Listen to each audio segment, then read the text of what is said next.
When a child grows up hearing that they are brilliant, talented, different from others, they don't just build self-esteem, they build an entire identity on that. And here lies the danger. Everything that is built exclusively on external recognition, on others' expectations, is destined to crumble. Because the real world, the adult world, rarely confirms that narrative. You enter adulthood believing that talent will open doors, that your intelligence will be enough. That genius by itself will attract opportunities, success, and admiration. But then you realize that the market doesn't care about brilliant ideas, it wants productivity. That companies don't value depth, they prefer efficiency. That relationships are not built on refined logic, but on emotional availability, patience, and presence. And suddenly, what was your differentiator becomes irrelevant, or worse, a nuisance. And that's when the silent collapse begins. The adult who was a prodigy looks around and realizes they don't fit in, that the world no longer recognizes them, that the applause has ceased, that no one is expecting anything from them anymore. And that should be liberating, but it's devastating. Because if no one expects anything from you anymore, what is left? Who are you without the label? What remains when you are no longer the brilliant child, but just another among millions trying to pay bills, deal with pressures, survive? The identity built around talent dissipates like smoke, and what emerges in its place is a deep existential void. A crisis that has no name, but that you feel every day. It's the discomfort upon waking. Chronic procrastination. Apathy disguised as distraction. It's the constant feeling of falling short, of having been left behind, of not living the life you should be living. Schopenhauer understood this with brutal clarity. For him, the higher an individual's intellect, the more isolated and frustrated they tend to be. Because they see more clearly the misery of existence, the banality of human achievements, the superficiality of social relationships. They perceive the abyss, and the abyss looks back. That's why so many gifted adults enter cycles of self-deprecation, anxiety, and depression. It's not because they are weak. It's because they are too lucid to deceive themselves with the illusions that keep others functioning. But the pain doesn't come only from disappointment with the world. It comes primarily from the internal rupture, when you realize that you no longer know who you are, that everything that defined you has lost its meaning, that the brilliance has turned into shadow. That's when the collapse happens.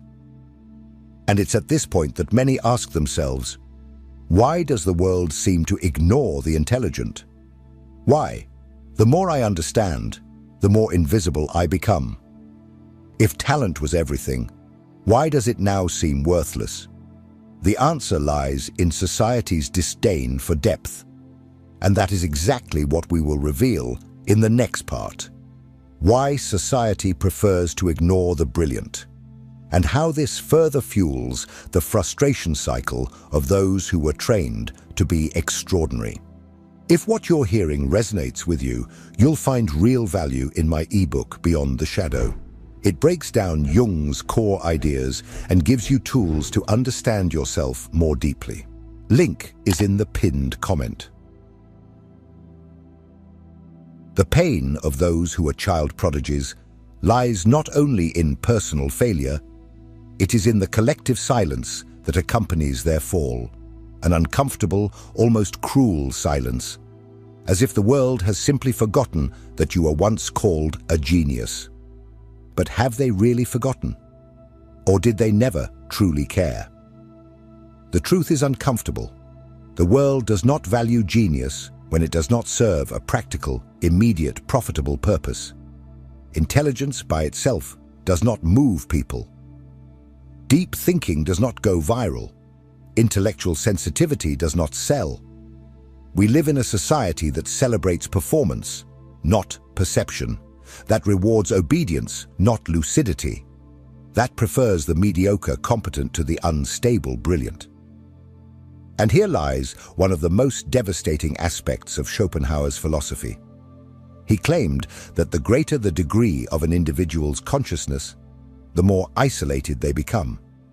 This is because they begin to see clearly what others avoid at all costs: the emptiness of social conventions, the artificiality of relationships, the stupidity disguised as optimism. The lucid being sees too much and thus disturbs. They disrupt the collective comfort with questions that no one wants to answer. They expose truths that others prefer to keep buried. You have not been forgotten. You have been silenced. Because your intelligence reflects what others do not want to see in themselves. Their limitations, their illusions, their comfortable mediocrity. Society does not reject talent. It rejects the discomfort that talent causes, because every brilliant mind is a dangerous mirror. And that is why so many gifted adults feel invisible, ignored, irrelevant. Not because they have lost their value, but because they were never truly seen, only used as symbols of potential, as momentary trophies, as projections of others' expectations. Schopenhauer goes further and states, social recognition is rarely aligned with true depth. What stands out in the world is not the wisest, but the most convenient. It is not what thinks, but what entertains. And this explains why so many who shone in childhood disappear in adulthood. They did not learn to play the game. And honestly, perhaps they shouldn't have. But the price is high. You start to doubt yourself, to think that perhaps you overestimated yourself, that maybe you really wasted everything. And this doubt is one of the worst tortures for those who are trained to validate themselves through recognition. Because when the world ignores you, the mind screams, then I really failed. But did you really fail? Or did you just place your hope in the wrong place? Perhaps the problem is not your talent. Perhaps the problem is expecting the world to value you the same way it projected you in your childhood. And this leads us to a new question. If recognition does not come from outside, where should it come from? How can an intelligent, frustrated person find meaning again without depending on social validation? This is where the turning point begins. And this is what we will discover in the next part. Why the way out is not to shine again, but to understand what truly moves you from within, and how to transform that pain into wisdom. If you've made it this far, you've already realized this isn't about becoming that prodigious child again. That would be impossible, and honestly, it would be useless. Because what hurt you wasn't just the fall from talent, but the fact that your entire identity was built on something that couldn't stand on its own. Shining was a consequence. But you were taught to believe it was the only path. And now, as an adult, the emptiness of that illusion consumes you. This is where many seek desperate solutions. Courses, therapies, elaborate plans, radical life changes. And there's nothing wrong with wanting to change. But changing without understanding is just repeating the same pain with a different mask. What you need is not a new plan. It's a new perspective. Schopenhauer offers that shift. He said that life, by nature, is suffering, but not as a punishment, rather as an intrinsic condition of existence. Expecting life to reward us for being intelligent is like expecting the sea to treat us better because we know how to swim. The sea doesn't care. Life doesn't either. But that doesn't mean everything is futile. It means that meaning isn't out there. It's in how you interpret what you experience. Your pain is not a sign of failure. It's a sign of clarity. You see the world as it is, limited, superficial, indifferent to depth. And yes, that isolates, but it also liberates. Because once you understand that you no longer need to meet anyone's expectations, not even your childhood expectations, you begin to rebuild your life on new ground, the ground of authenticity. The solution isn't in proving your worth, it's in stopping the negotiation of it. You no longer need to be brilliant to feel worthy. You need to be honest. You need to recognize that the desire to impress, to achieve something extraordinary, is no longer yours. It was placed in you by a system that turns talent into product and soul into performance. But you are no longer a product. You are someone who has survived their own mythology, and that in itself is already an immense strength. From this point on, the focus is no longer on brilliance, it's on clarity. Clarity about what you feel, about what truly matters, about what is worth keeping and what needs to be left behind. You won't find this in conventional success.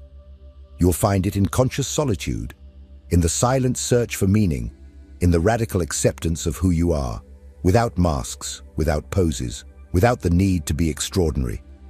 And it is in this space that true transformation begins. When you stop chasing recognition and start looking inward. When the focus shifts from what the world expects of me to what I expect from the world. When the mind, previously suffocated by unattainable goals, finds peace in the simplicity of existing with purpose. But this purpose, of course, doesn't arise from nothing. It needs to be built. It needs to be cultivated. And the inevitable question now is, how? How can someone who feels lost, disconnected, begin to rebuild their life in a genuine way? This is what we will reveal in the final part.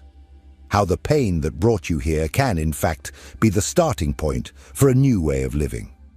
Freer, deeper, and finally, at peace with who you truly are. Maybe you've never said this out loud, but you feel that something inside you has been buried. That spark that once made your eyes shine, that made you think, create, imagine, dream, seems to have gone out, and the world moved on. No one stopped to ask how you feel now. No one asked what happened to that talent, that passion, that potential that everyone saw in you. It was just you left there, trying to piece together the fragments of a promise that was never fulfilled. But here's the truth, that almost no one has the courage to say, it wasn't you who failed. It was the narrative. It was the lie sold that being smart was enough. That talent was destiny, that the world would embrace your genius with open arms. And now that this lie has fallen, what remains is the hardest part, facing yourself without the adornments of the past, without the labels, without the expectations, just you, raw, real, human. And this is a disguised gift, because when talent falls silent, the truth can finally speak. The truth that you are more than a result, more than a grade, a diploma, a compliment, a promising future that never materialized. You are someone who survived the pressure to be extraordinary, and who now has the chance to be authentic, to live a life that doesn't seek to prove anything to anyone, but that is lived with presence, with intention, with depth. Arthur Schopenhauer said that suffering is inevitable, but it is precisely that which pushes us toward a more conscious life. When you stop resisting pain and start listening to it, it transforms, not into comfort, but into clarity. And that clarity is the first step toward freedom. You no longer need to be extraordinary. You just need to be whole. And now, I want to hear from you.